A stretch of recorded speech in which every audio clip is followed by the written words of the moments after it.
This is a relay project. Real Talk starts right now.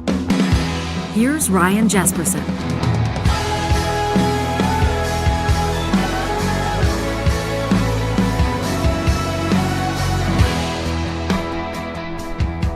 All right, this episode of Real Talk is for those of you that are at the idea phase, the startup phase, or hey, maybe you're all about acquisitions right now. Maybe you're sitting on $600 million and you just don't know what to do with it. Well, it's your lucky day because we're about to introduce you to three entrepreneurs, three movers and shakers, all three of them alumni of an annual event right here in our home city of Edmonton called the Launch Party.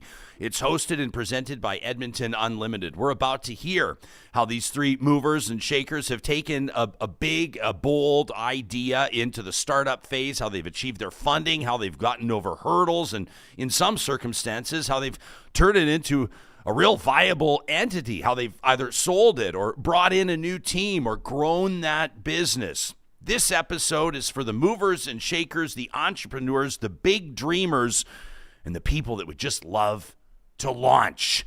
That starts in 30 seconds. But first, I want to talk to those of you that are currently working in the financial services industry. If you're a certified financial advisor, a senior finance professional, I probably don't have to tell you that about 75% of the next generation of investors that have been polled are talking about adding decentralized assets into their portfolio. They have questions about blockchain and Bitcoin. They want to know more about NFTs, and they're going to look to their financial advisor for advice there. You don't want to be getting your advice. You don't want to be understanding all this stuff based off Instagram Reels or TikTok, right? You need to go beyond. Well, Business Career College has been a leader in financial training since 1997, and they've just launched a new designation program. It's the CDAA. That's the Certified Digital Asset Advisor designation. You can learn more online at businesscareercollege.com. And if you want to level up your understanding of it, bring more to your clients, and heck, extend the shelf life of your own career, make sure you use the promo code Ryan20. That's all one word, Ryan20, to knock 20% off the price of your investment when you get started today at businesscareercollege.com.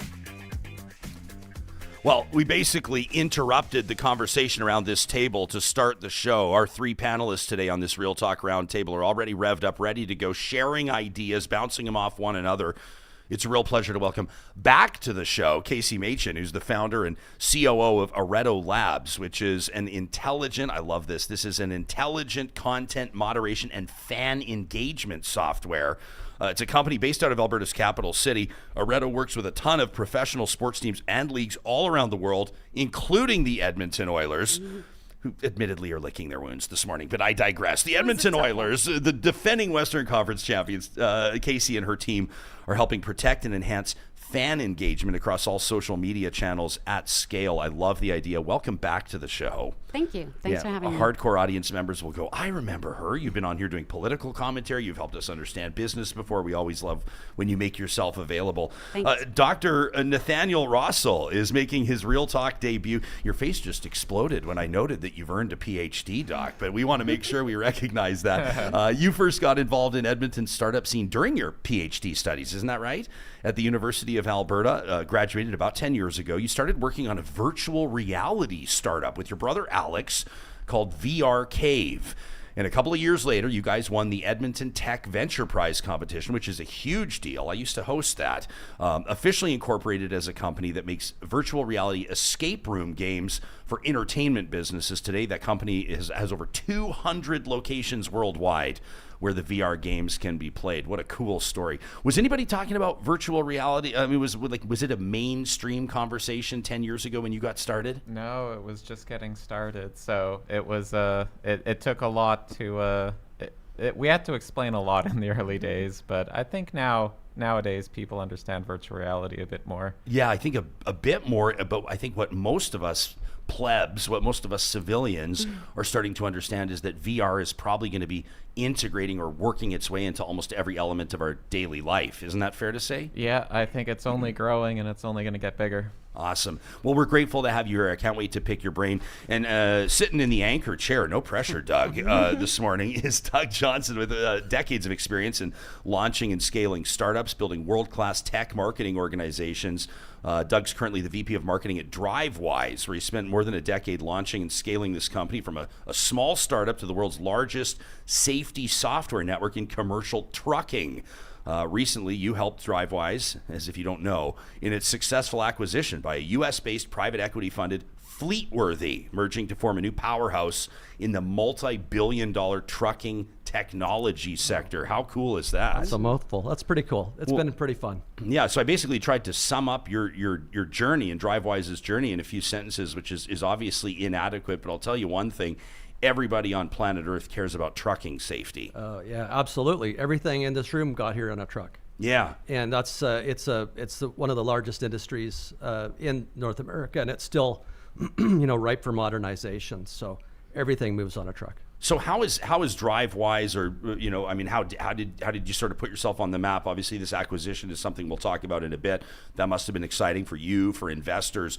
But when this company is at startup phase, or at even before that, at the idea phase, what sort of a void or what gainable ground was you and your team noticing? Yeah, it always starts with the problem that needs solving, right? And the end point, a decade later, is our exit to an equity investment. A million little steps along the way, but step one is I've got a problem that the industry needs to solve, and in our case, the problem is there's 5 million trucks in the U.S. that are driving cross country every day that are having to pull into weigh stations. And every time you got to pull into a weigh station, they usually just get waved through the scale. They got to slow down, they got to merge in and out of traffic.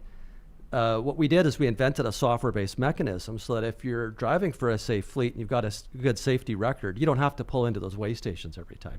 It's like a pre-clear at the airport, right? You get a fast pass to go on the main line. And so that saves trucking companies hundreds of thousands or millions of dollars in revenue and operations each and every month. So that's the idea. And we moved into it. We displaced an existing company that was already doing it with outdated technology. And we invented our GPS-based in-cab safety messaging. And since then, 10 years later, 12 years later, our software is distributed in a couple million trucks that are driving throughout North America. I always say this about my cousins that, like, maybe not right now this morning, but certainly this time of year out there driving combines. Yep. And I tell people in the city that your minds would be blown by the technology that's available and implemented in farm equipment. Take us into the cab of an 18-wheeler. The modern cab is like more like a commercial airliner than what you'd picture to be a truck. And you've got this, dashboard, onboard computing devices. In the United States and coming this year in Canada, by law, you've got to have an onboard computing device that automatically tracks the hours of service of that truck. So when a truck's in motion, it's got to be measured automatically. So you've got this what looks like a GPS on steroids in most vehicles, and it does navigation, but it also tells you when your tires are flat. It's backup camera. It tells you dispatch, and in our case, it tells you when you're approaching a weigh station and you get a bypass to pull in, or when you're approaching a low bridge, or there's a Hurricane Helen coming down and you've got to get off, or there's a blizzard that's imminent. And so we give that real-time messaging to trucks right in the vehicle, so they can make a decision at that moment to stay safe. I have to imagine, I'm skipping a little bit ahead in the interview, but I have to imagine that your team is already looking ahead to a day where there are absolutely no humans on board. We're helping facilitate it. We know that day's coming, and we're not in the business of autonomous trucks, but we're in the business of supporting the network that's going to support autonomous trucks. Whether there's a driver or not behind a truck, when they pass a weigh station and they're over a certain weight, they're going to have to pull in. How to navigate in and out of those points of interdiction is something that we do. How to navigate in and around hazards, low bridges, tight curves, bad weather. All those sorts of things are going to be done automatically through our technology. Yeah, I'm still trying to wrap my mind around the whole thing. I know it's coming. I'm sure you guys do as well. You see the odd friend that's down in Phoenix or somewhere, and they hop into one of those Ubers or Lyfts or whatever they are, and there's no driver behind the wheel, and everybody gets such a kick out of seeing it. But it's like the future is now. It is, yeah. But these are big machines, right? So they're being a little bit more cautious. You're not seeing as many automated trucks driving on the highways as you're seeing Waymos in Phoenix. Yeah. Right? They're just, or, Uber self-driving. You just don't see those quite as much because those are gigantic, dangerous machines. And I'm a civilian, so take my opinion for what it's worth, which is probably not very much. But I don't know. At this point, I think of some of those horrendous winter conditions in Rogers Pass, and I guess to me, you still kind of want the trucker that has some experience in handling that. At the same time, I think people are under the impression, and some people have seen some evidence that there are people behind the wheels of trucks on Canadian highways right now that, quite frankly, have no business being there. Yeah, and I think what you're going to see, in my opinion, is you're going to see, it'll be the model like the commercial transport or commercial airlines, where a driver's there for takeoff and landing, but once that first or last mile in the trucking case takes over, and you're on the interstate, then a computing device can be pretty safe. It can keep you safe distance. It can keep you within lanes of travel. It can do safe braking. But you're always going to have a driver at the wheel to oversee the system, in my opinion. Yeah, very cool. Kasey, I love. There's obviously humility at play when you're talking about Areto Labs. You're the founder, but you say you still sort of like give yourself a little bit of a pinch that you are the founder of a tech company, but you are not necessarily that tech savvy. No, I'm not. There's probably a bit of self-deprecating humor there. I'm sure you know your way around, but for sure. And I've learned, obviously, over the past 4 years, you learn really quickly. But no, for sure, I'm the non-technical founder of a tech company. So that definitely was one of the challenges, for sure, that I faced. But we've got a great team behind us, and my co-founders obviously have a lot more tech experience than I do. And I would say that I think there's a bit of it's a benefit to be a bit naive when you go into these things, because you don't tend to have the same barriers maybe that people who understand the tech. Like, I would ask questions that, of course, were wild and outlandish, but I mean, that's what innovation is and disruption is. And so I think it helped us in a way. So cool. I mean, and we don't have time, quite frankly, to read the list of all the teams in the leagues that you're working with. But as mentioned, the National Hockey League's Edmonton Oilers are one, the NBA's Brooklyn Nets. You've been working in the Bundesliga, obviously AC Milan, Liberty New York. I mean, these are major franchises in some of the world's biggest cities. When did you know, early on, that there was an opportunity here? What sort of a void did you see in the market or online or with social media where you went, I think we can make a real impact here? For sure. And I mean, it's a long story, the origin story, and really talk about pivots, which I'm happy to talk about later. But for sure, I think what the problem we were trying to solve, and the problem we continue to try and solve, is the barriers that exist online for people to fully participate and engage. And so I guess that was one of our challenges too when we first started. That it's such a broad topic, and social media is, as much as we love to hate it, it's a necessary evil, especially for large brands. And now that the world is, 24/7, sports especially, it's really important that you engage properly, but also protect your audience when you're engaging. So that was a problem we saw.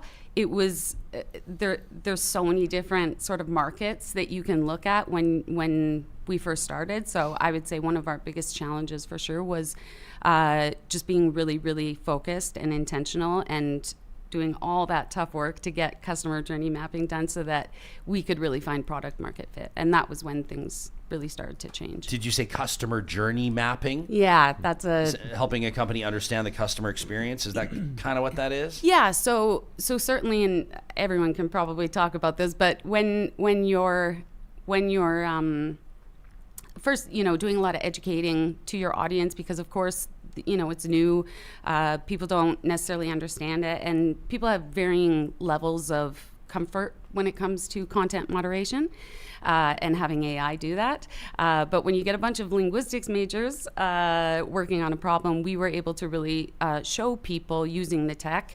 And then once we got that, we really, the customer journey mapping is being so intentional and doing so many, hundreds of discovery calls to learn about your customer. So everything is focused on your customer, what they eat, what they read. I know it sounds kind of wild, but you really have to it wasn't until we understood our customers so well that we started to see product market fit. And that's it's like this would be something that would hold true across any industry. Exactly. I mean, we're included. You're describing what we try to do. Exactly. We work to understand this audience and what makes it tick and what it's looking for and how it grows and what lands with a thud sometimes. Exactly. And that's valuable insight. Yeah. People can check out aretolabs.com. We'll link to all of these businesses in the show notes on YouTube and on podcast, but I love this. It jumps out. Bus trolls build community automatically. That's right. Can you give us a sense, like in layperson's terms, that all of us will be able to understand of what how you might help a franchise like the Edmonton Oilers, hypothetically? What would you do for a team like that? Yeah, for sure. So basically, it's like any software that you would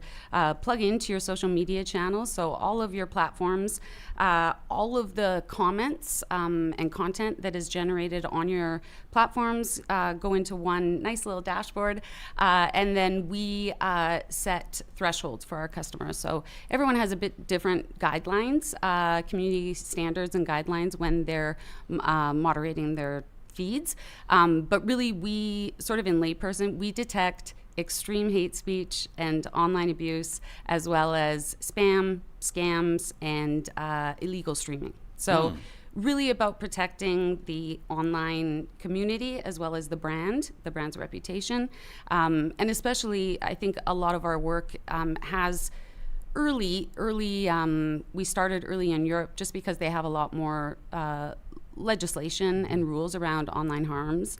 And so in some cases there's compliance issues around. Oh, really? Yeah. Like businesses are required to Exactly. have something like what you provide. Exactly. So that was sort of, when we're all talking about where there's least friction, you want to look for the early adopters, all those kind of things. So that was why Europe made a lot of sense for us. And then obviously sports, there's so many different areas, and that still is a challenge for us. We have so many different opportunities and markets that we want to explore, but really drilling down, we knew that sports in and of itself is innovative. There's a lot of disruptors in sports, they're early adopters. And so that was where we really started to see some action. And then actually we were invited by Adidas to participate in their social impact hub early on. No big deal. Yeah, no big deal. And that really helped us too. It really helped us understand our audience and understand from a B2B level, working with sports and large sports brands. Wow, very cool. But in theory, you could work for media companies. You could work for any company. Exactly, and we do. We just started working with a couple of different ones, including Sky and Zed, but really trying to stay sort of sport adjacent right now. Just as we grow, we want to. It's good to keep it simple and really gain market penetration before we launch to other markets. Sylvia's in our live chat right now, says Europe is way ahead of Canada in so many ways, and she's absolutely right. We've talked about it in past on how North American governments in particular have really lagged behind on tech stuff, or at least maybe I might say flipping it. European governments have been a little bit more proactive, maybe a little bit more intuitive, Exactly. maybe a little more gutsy in introducing policy. Nathaniel, for you, what like a fascinating field 10 years ago, as we mentioned, not everybody's talking about VR, but you and your brother are obviously convinced at that point that you're on to something. A couple of years after you get started, you win this Tech Venture Prize, which had to reiterate to you that other people saw potential in the business too. But what about the audience? What about the market? What about the customer? How do you develop a customer base early in adoption? Or is that not necessarily what you guys do? Is that what your clients are doing? Yeah. So for us, one of the early challenges we definitely had was people were interested in VR, but the early VR systems, quite frankly, weren't very good. I'm talking about the Oculus Rift 1, which didn't have head tracking. And so there was a lot of misconceptions about VR early. One of the biggest problems we had was VR sickness. We would get a lot of people who tried the Google Glass or some of these, or the Oculus Rift 1, and they would be like, oh, I can't do VR, it gets me sick. And like, no, VR doesn't make you sick. It's VR experiences that are not designed properly that get you sick. So low frame rates get you sick, and motion in games. They're like, oh yeah, I played this roller coaster game on my Google Glass and I got sick. I'm like, yeah, do you get sick on normal roller coasters? So you're proving that it works. Yeah. It's actually a compliment. Yeah, exactly. So Yeah, that was one of the early challenges we had to get over, is convince people like, no. If a VR experience has high frame rates and you get rid of the motion, that's the key thing. And there's a belief that VR sickness is actually just a form of motion sickness. So by getting rid of motion in games, by doing what's called free roam games, we really got around the VR sickness problem. And that took a lot of education on the customer base. And it was something a lot of our partners, because we partner with entertainment businesses, it's something they struggled with too. And they had to really educate the public about.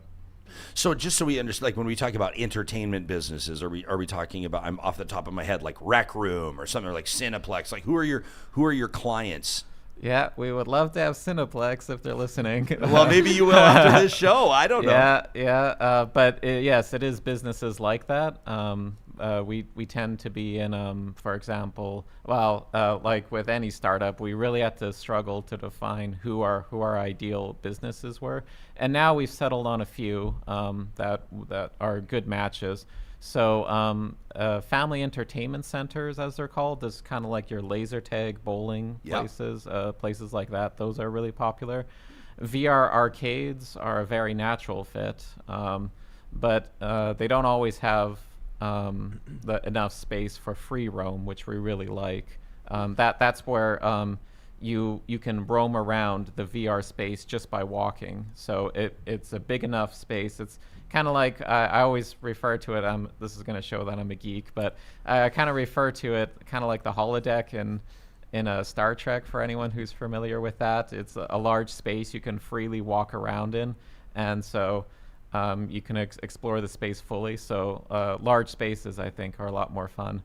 And then because we primarily produce these days VR escape room games, escape rooms actually are a very common customer as well, because particularly a new business will say like, oh, I've got 3 or 4 regular escape rooms in my business, and I can either add 1 more and now I've got 4, or I could make that a vrCAVE room and now I've got 10 games in that single room, and suddenly my offerings just went through the roof. Well, so here's what I'm wondering. Johnny and I actually found out like a month ago that the space that you're standing in right now, this studio, many years ago, used to be a paintball facility. Yeah, which and it's been everything. It's been like GWG Jeans. Yeah. We had Token Bitters used to work out of here. There's we learn all these businesses, and typically it's like an entrepreneur that's walking through here that goes, I used to have this lease. And so they told us, we don't know now because we did all soundproofing in the ceiling.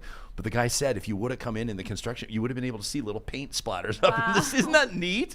Yeah. But so here's how my brain is working is I'm thinking these escape rooms that have become so big, or maybe I don't know if they're still big, but they certainly have been for several years, but they're very elaborate and they look very expensive to build.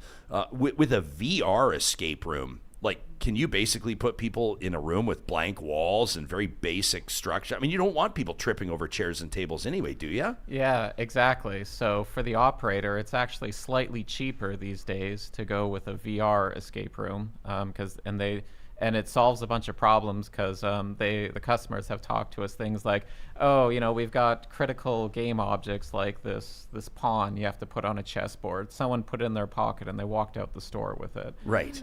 So stuff like that would happen. So with a virtual escape room, you can't take it with you, no matter what you leave.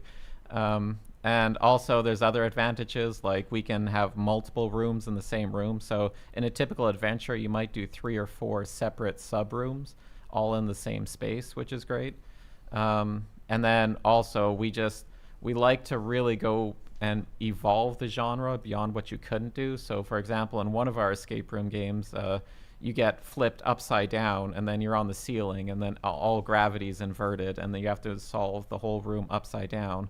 And that's just something you can never do in a real escape room. Things like time travel, you modify the past and then you jump to the future. The room's changed now, and then you got to keep going back between the past and the future to make changes to the timeline so that the room updates. And then eventually we get into things like one of them you have to figure out how to fight a dragon at the end. Yeah. So we get into like really, really we call them VR escape rooms, but they're really bordering on just VR adventures. So with cool. Puzzle elements. It's like one of my favorite things on TikTok to watch people like falling off cliffs on VR, and they like fall flat into their living room. And it's just, but we're still at such an early adopter stage. Interesting comment here from Ken. I want you to take it on. He goes, it'll still require a lot of innovation in the VR space to make it more usable. He says the headsets need to get much lighter. High resolution requires a lot of horsepower.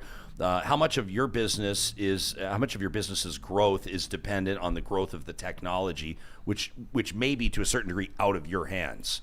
Yeah, well, thankfully the trends are on our side, because in the early days when we really struggled for the first 3 or 4 years of our business, one of the biggest challenges was the tech was just so expensive. People had to wear these VR backpacks. It was a computer, a gaming computer you had to wear on your back, and it was heavy and it had giant batteries in it, and you had to plug it into the VR headset. It was the only way to do free roam VR at the time. Wow.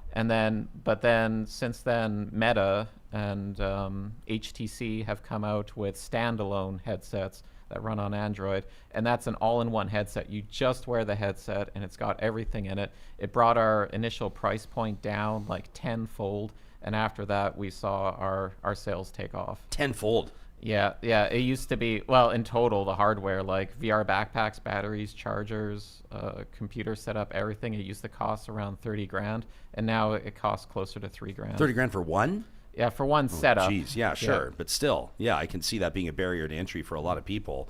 That's Dr. Nathaniel Rossol. We're also joined by Kasey Machin and Doug Johnson. The reason we're talking about this right now is because Startup Week is back in Edmonton. You can learn more by checking out edmontonstartupweek.com. Again, we'll have the details in the show notes. That runs from October 15th through 19th, and obviously Edmonton Unlimited is playing a big part of that, including Launch Party 15, which is a big, big deal. In just a second, we're going to hear from these three about their pitches at their own launch parties in years past. I want to take them back down memory lane. This one goes Wednesday, October 16th at the Fan Park.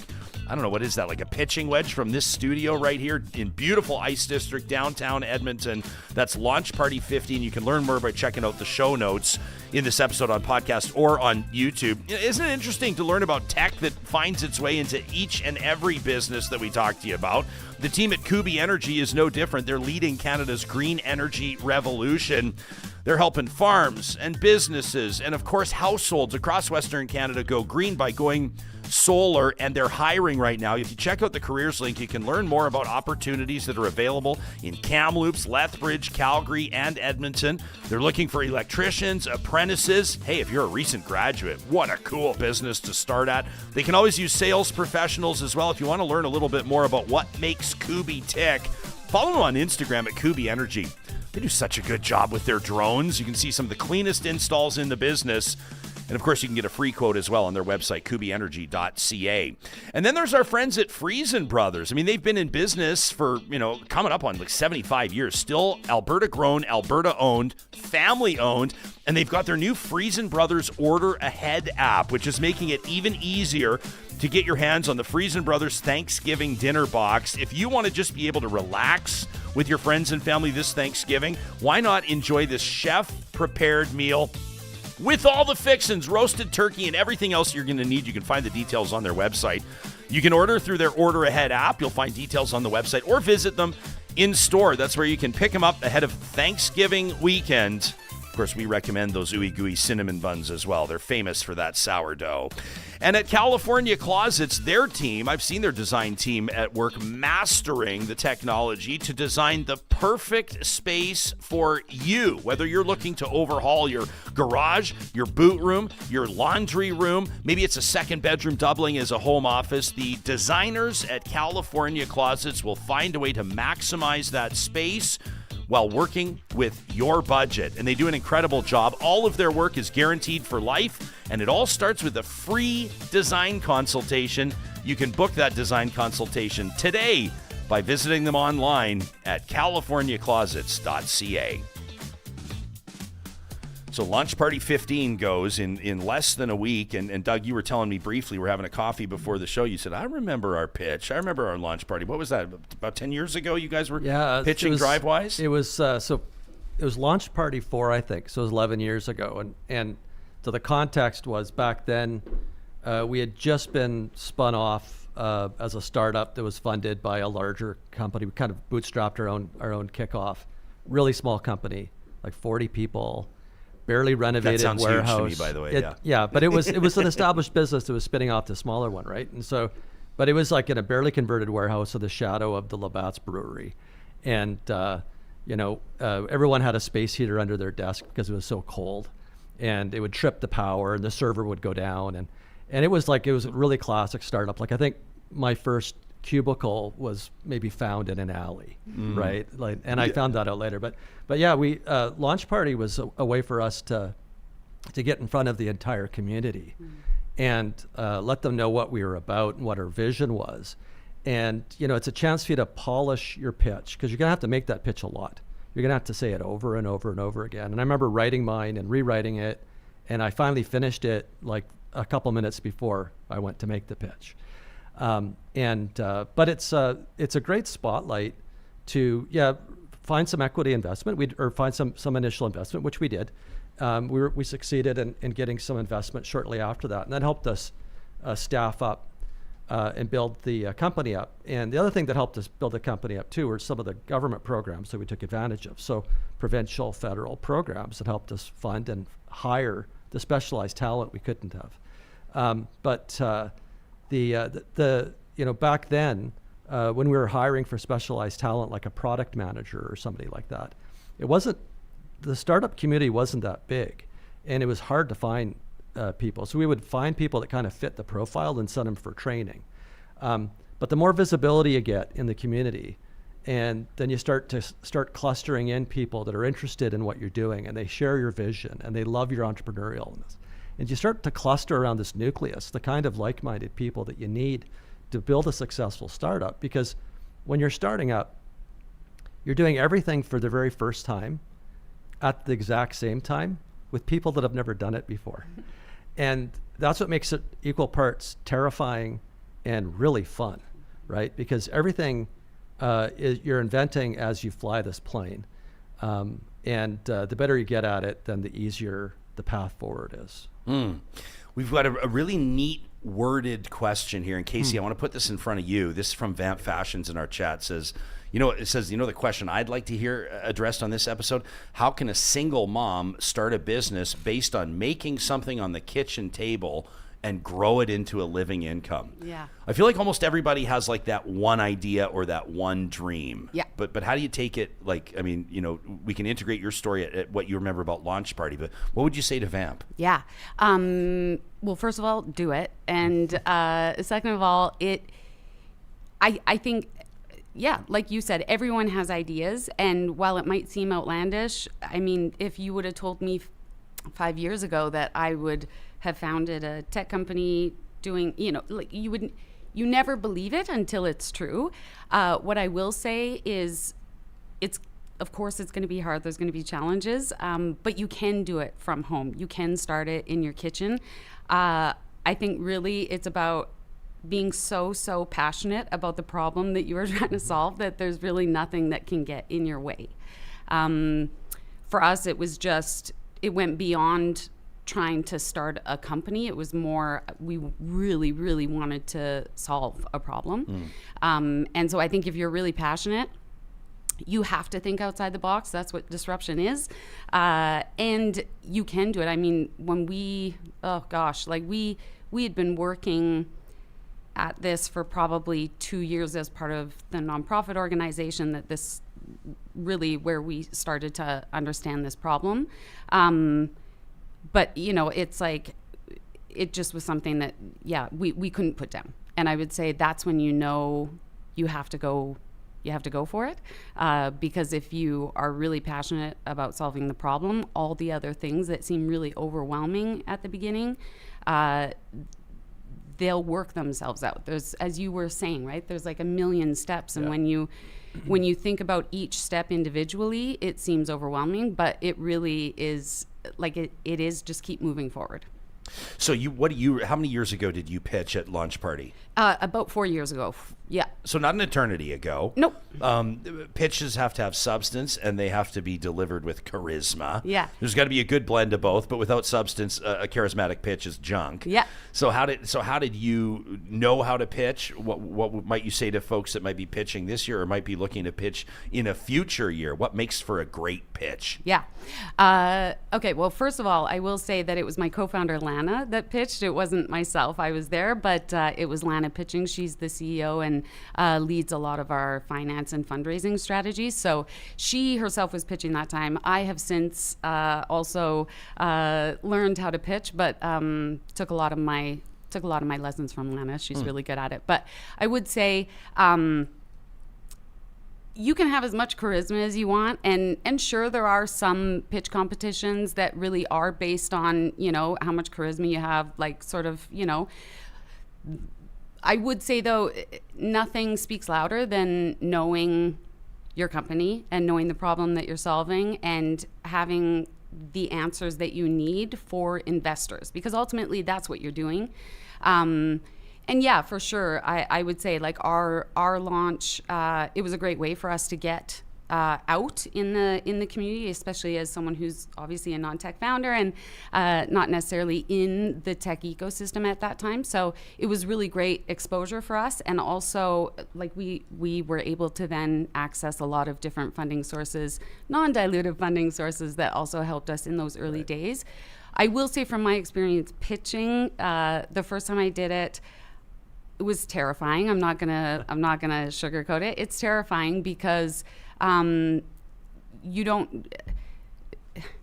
you're really there. You have a ton of different skills, and I would say I don't know anyone that started a company because they wanted to pitch or were really good at it. It's something that you just have to get better at, and you really have to understand your audience and also the investors that you're going after. And can you remember, like you, Lana, anyone have you ever been blown back on your heels? Oh, by not having what a potential investor was like? Have you ever gone yes, and you start to feel the sweat on the top of your forehead and you're like, I'm blowing this in real time? Oh my gosh, the first time Lana and I ever pitched, we pitched.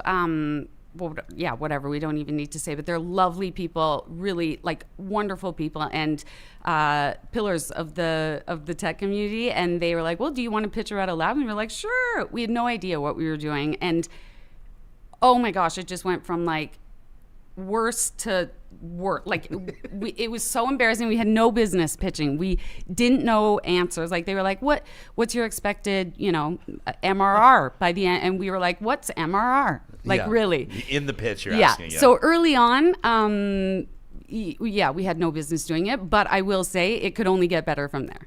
Monthly recurring revenue, right? Yes, exactly. Yeah, I Googled it, to be honest with you. Yeah, I Googled it. Yeah. Nathaniel, take us back to the pitch days. How long ago was it, and how were you mentally preparing for it, and take us through the experience? How did it impact your business? Yeah, so we were in launch party 2016. Okay.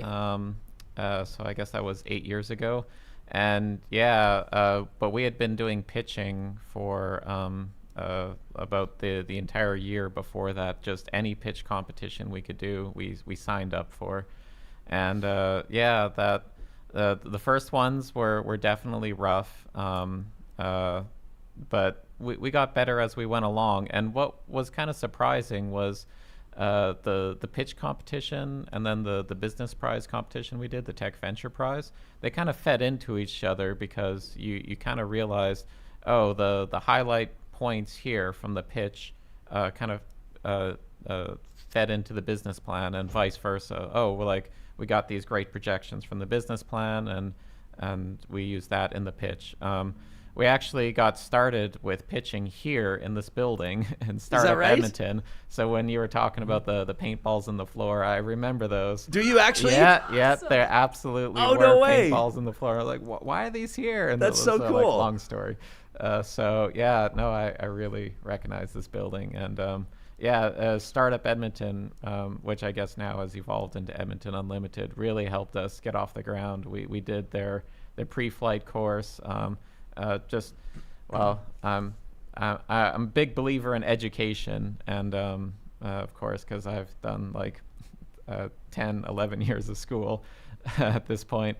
But this was like education for entrepreneurs. So it was awesome, and it really helped us a lot. Okay, well, I want to ask each of you about those, because like the sort of the hard knock, like the life lessons, a lot of these lessons as entrepreneurs that you learn. And I say it from like early experience, you know, it was sort of like my journey, even coming in, didn't have to worry about anything for like a lot of years, right? And you say broadcasters, we call ourselves the teeth and the hair. We kind of show up and everybody else worries about the viability of the business and the broadcast license and the facility management and the promotion and everything. It's actually a pretty plum gig if you can get it. Yeah. But then when you go out on your own and you take all the risk, you realize that it's not a joke and it's not easy, and you can screw up quickly and there can be big consequences. And so you got to learn those lessons fast, right? What's a lesson, a tough one, Nathaniel, that you learned that you had to learn fast? Yeah, that's a good one. I would say you can't, like, if someone doesn't receive your pitch well, you can't always, it doesn't always mean you're wrong or that your business idea is wrong. It might if you keep hearing that. But we got discouraged by quite a few investors who were like, oh, that's a small niche market. That's never going to amount to anything. And then, or they're like, oh, that's entertainment space. Like that's going to be a small space. And we didn't listen to them. Yeah. And then eventually we found people like the judges at the Tech Venture Prize competition who did believe us. But then another hard lesson we learned is, I remember when we launched our first escape room product, launch day, nobody showed up. And that's when we realized all the pitching in the world, like, it doesn't matter. Really, you have to pitch to customers almost. And if you can't get customers in the door, nothing else matters. So that was a hard lesson. And we had been so focused on pitching at the time, we kind of had missed that piece early. Lightning Rod says money management is also another lesson you got to learn fast. Isn't that the truth? Sylvia says you got to beware of investors with no vision. How cool is this? Tony is in the chat. She says there was a vendor market in the Mercer building where we are. This is turning into like a reminiscing about the Mercer. Well, it's 110 years old. I guess there's a lot of memories to be had here. It's a vendor market. Tony says that she had a table here selling her handmade soaps and bath products. Wow. And Breakfast Television was there and interviewed Tony. It was fun. I wonder if I was hosting that episode, Tony. That's very, very cool to hear.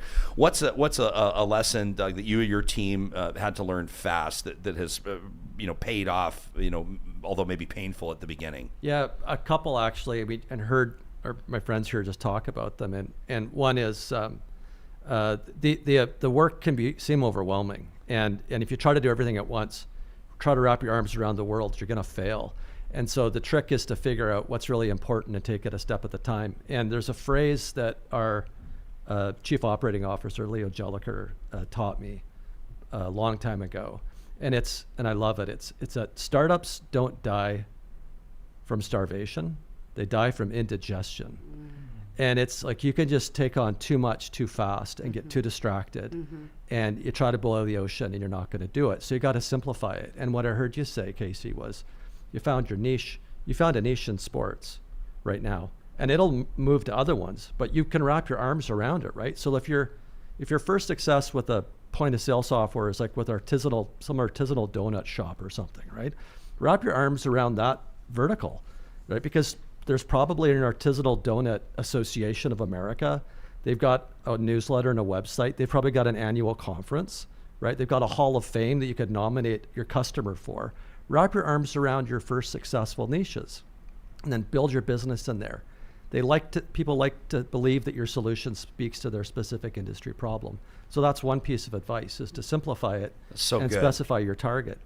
The other one is, segueing your pitch from the investors to the customers. And I remember it was a couple of years into the business, and we were high-fiving each other. We got our product out, people are using it, and then we did a customer survey, and it was terrible.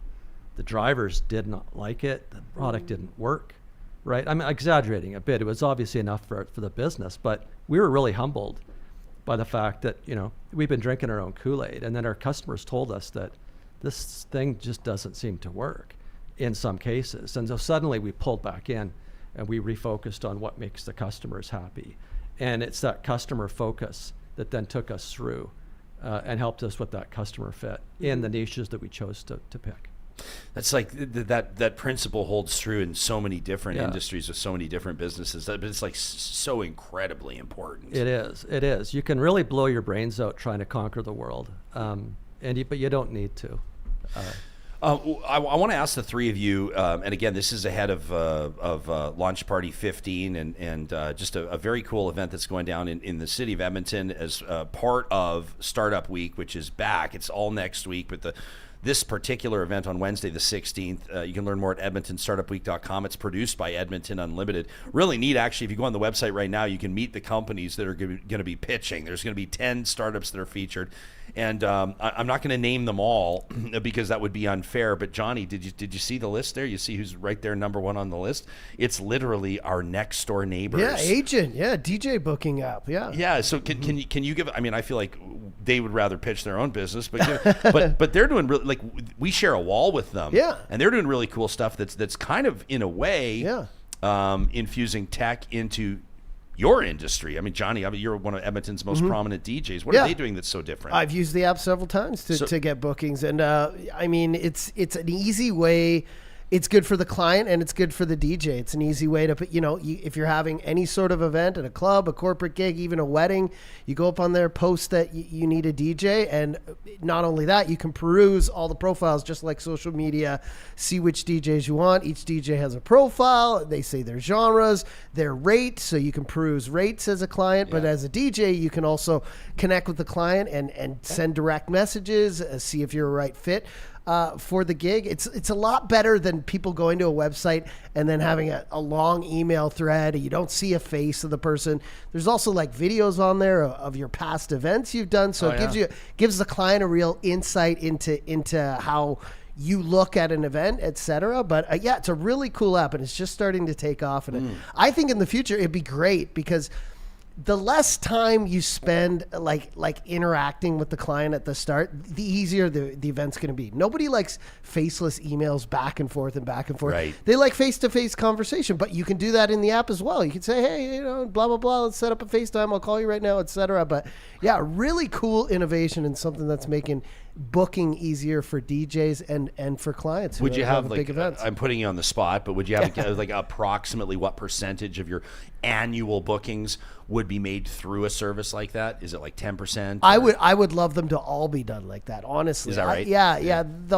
Like I said, the whole email thread thing, like I'm a face-to-face person, right? So I like to, you can also see the client, right? You can see a picture of them. You can see the previous bookings they've done. Oh, they booked these DJs. I don't think I'd be a good fit for you. You had these guys. I'm more different, right? Or, hey, looks like I'm exactly what you're looking for kind of thing, right? Cool. But I told Veet at the start, Veet, the owner of the company, that I wish in the future I wish this would pick up faster and faster because it's just an easy way to get things done, right? Yeah, I remember we did. This is like, well, it's not embarrassing. I mean, it was at the time this was it, but there was this new site called Twitter, right? And I was hosting breakfast television, and I'm like, I'm not going on Twitter, and they're like, you are going on Twitter, so set up your account, and then we did a whole show. It was like, imagine this, like 14, 15 years ago kind of idea, or whenever that was. And there's this realtor in Edmonton by the name of Jerry Allenbach. Mm-hmm. And I remember Jerry came on the show and it was like, and Jerry was like the pioneer because it was like Jerry Allenbach is getting 50% of his real estate clients from this website called Twitter.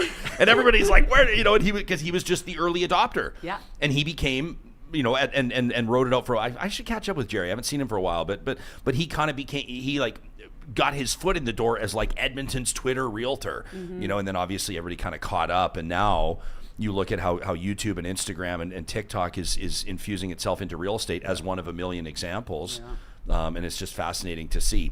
When we come back, and I'm doing this strategically, so each of you will have 60 seconds to think about it, okay? Mm-hmm. I want to ask you about the future of your industry. Where's it going? Like, what is, like if you want to look 100 years into the future, cool. If you want to look 5 years into the future, awesome.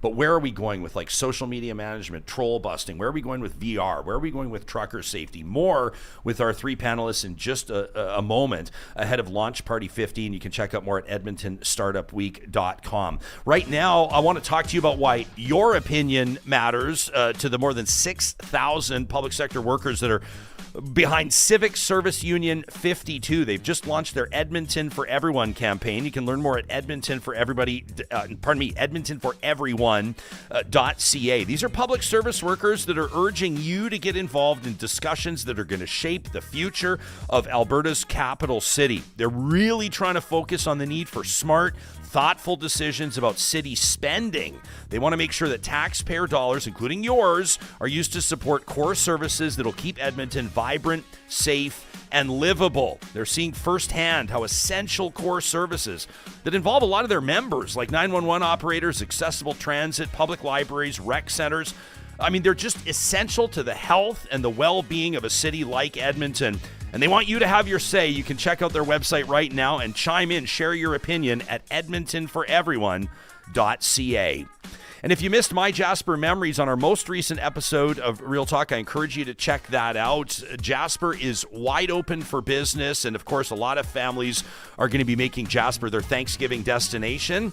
I've been talking to the team at Complete Care Restoration. We grabbed lunch a couple of weeks ago. They're kind of like bare bones in Edmonton right now because they have so many team members deployed in Jasper National Park. Some of them are doing demolition. Some of them are, working on smoke damage. Most importantly, they're tapping into their quarter-century of experience restoring properties and rebuilding peace of mind. We are proud to partner with Complete Care Restoration. They're our only sponsor that hopes you never call them. But if disaster strikes, you can find them available 24/7 at completecarerestoration.ca. Kasey, your company is essentially kind of on the cutting edge. You're working in jurisdictions where there's legislation demanding services like what you provide. We're looking into Canada and the United States. I would imagine you see huge opportunity there. And then who knows what social media is going to look like 5-10 years from now. What does the future look like in your industry through your eyes?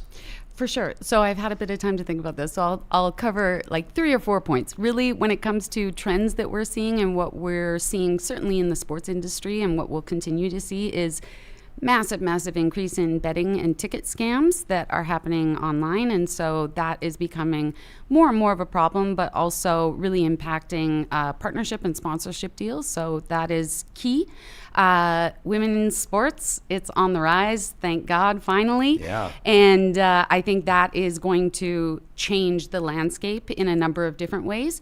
And that's something we're keenly interested in, and go Liberty New York. And then I would say, like, thinking further ahead, what we're sort of focused on as well is, language is evolving always, and so what we include in language is, emojis and GIFs or GIFs. I don't know, however you say it. I've heard it's supposed to be GIFs. Okay, I say GIFs. Yeah, but Okay. but then there was a business here. Is it GIF? Okay. But then I know that there was a business that was based out of Mercer that has grown, I think, too big. I think they're too big for Edmonton, quite frankly. But wasn't it called Jiffy Cat?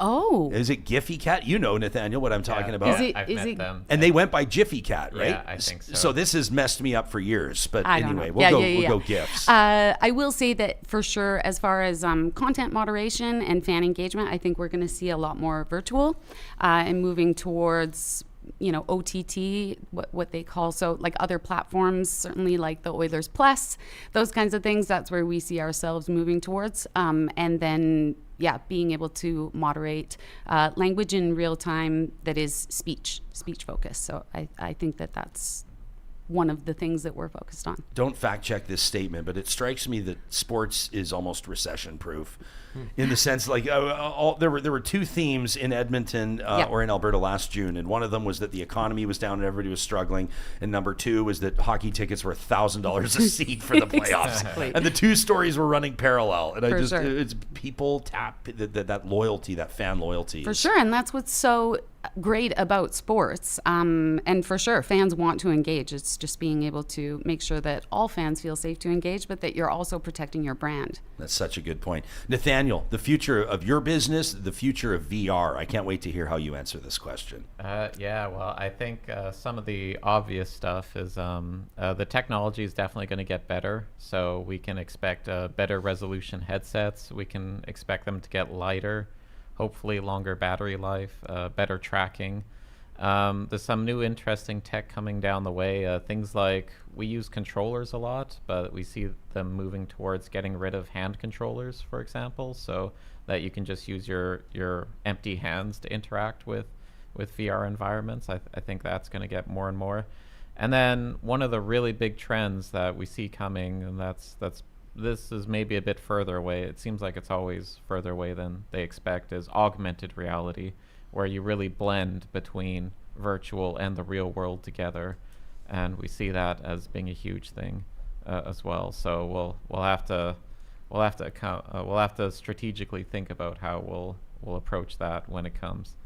Remember the what's it called again? The Apple, the big one that they released, and Apple Vision Pro, and people were kind of like poking fun at it and whatever. But the idea of it, and you see the video. Johnny and I had some fun with it when it was first released. You see the person with it's like basically they got like their desktops, and they got like a movie going in the background. They're controlling their Spotify, or I guess it would be Apple Music, and yada yada yada. Do you see that being like a mainstream thing in 5 or 10 years? Yeah, if you didn't have to wear a giant bulky headset and could just have normal glasses and it would project those images into like normal glasses, I could see that being like very wide adoption. Yeah. Bulkiness through the years has always, you described the VR packs back in the day. Bulkiness has always kind of been part of the challenge, right? Yeah. I remember you guys remember, I'm a little older maybe, but you remember you and I, pal, will remember this.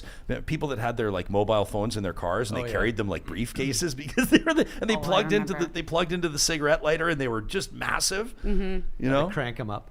and if you had one, I remember my dad was transferred and we got transferred back to Calgary, and so we had a rental car and it had one of those, and my dad was like, do not pick up that phone because it was so expensive. It's like the hotel minibar. Exactly. Do not open the minibar. Yeah, but I was like, oh, for sure we're rich. Yeah. We have a phone in our car. Yeah, absolutely. What will they think of next?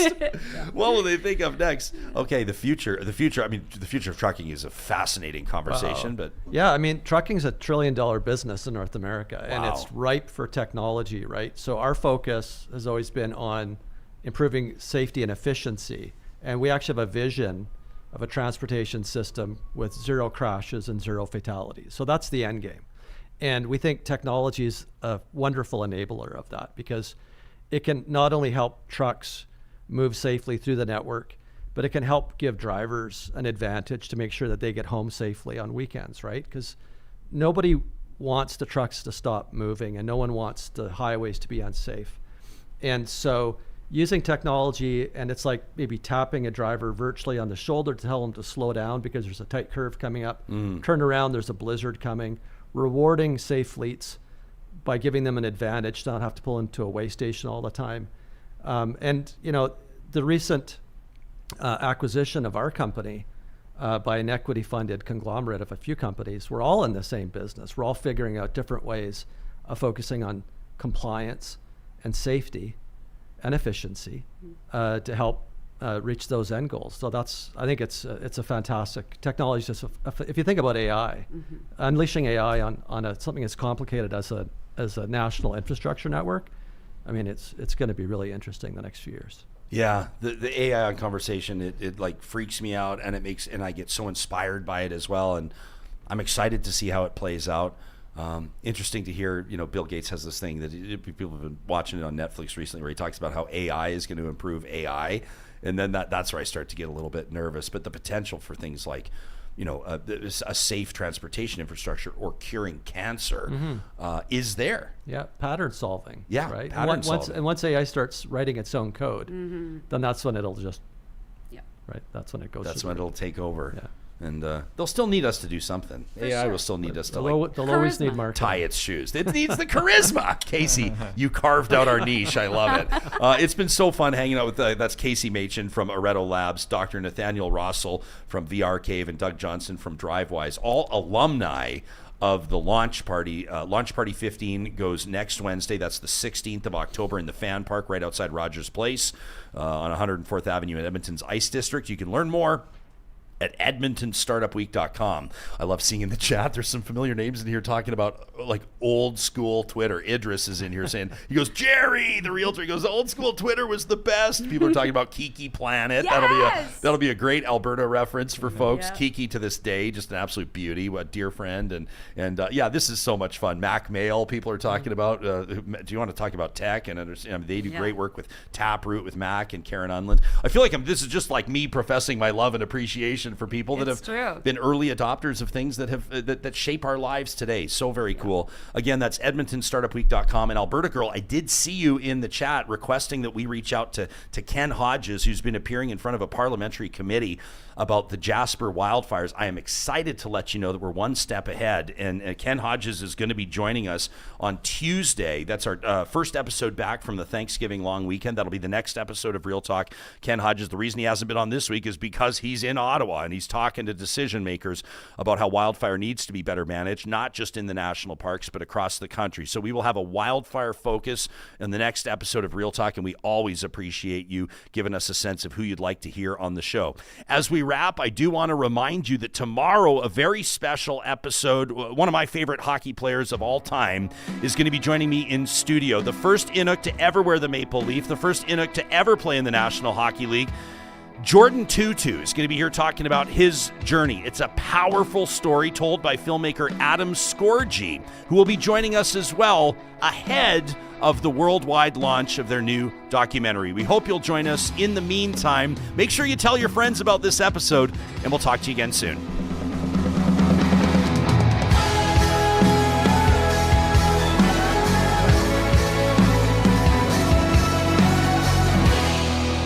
Real Talk is hosted by Ryan Jespersen, executive producer.